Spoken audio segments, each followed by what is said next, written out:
Our epidemiological investigations have identified that most of the cases in this cluster had visited multiple KTV clubs and outlets, multiple visits to several KTV outlets on the same day, or multiple days. Just like to add to what our Director of Medical Services has said.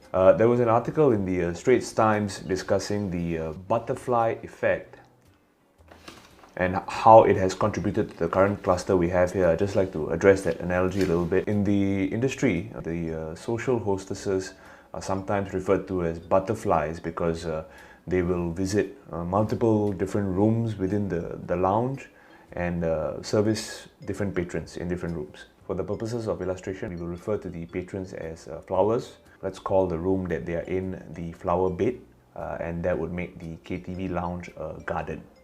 So essentially what happens is that the butterflies will go to one of the flower beds and visit some of the flowers there. Some of the flowers will request to have their nectar sucked, and that doesn't always happen because the nectar is not very sweet, to be honest. And then the butterfly will proceed to move to different flower beds where the cross-pollination might occur, and that's where we run the risk of the spread that we are seeing.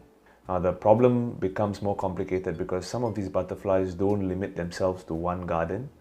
Some of these butterflies will visit multiple different gardens, either within the same night or over a period of a few days. The flowers are no less, and sometimes they will visit multiple different gardens, thus again contributing to the exponential spread. What you can say is that the butterflies, the flowers and the gardeners, they have all come together to royally screw up our entire ecosystem, and that is very disappointing.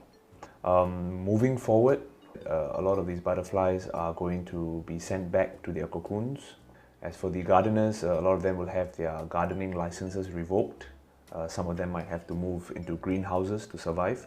As for the flowers, we urge you, if you've been to any of these gardens in recent times, please do come forward to get yourself tested. I understand there's a fear of being exposed. I understand you are afraid that your partners may chop off your stem or rip out your fruits if they find out that you've been to these gardens. But for the greater good of the entire ecosystem, please come forward and get tested. Yikang, anything to add?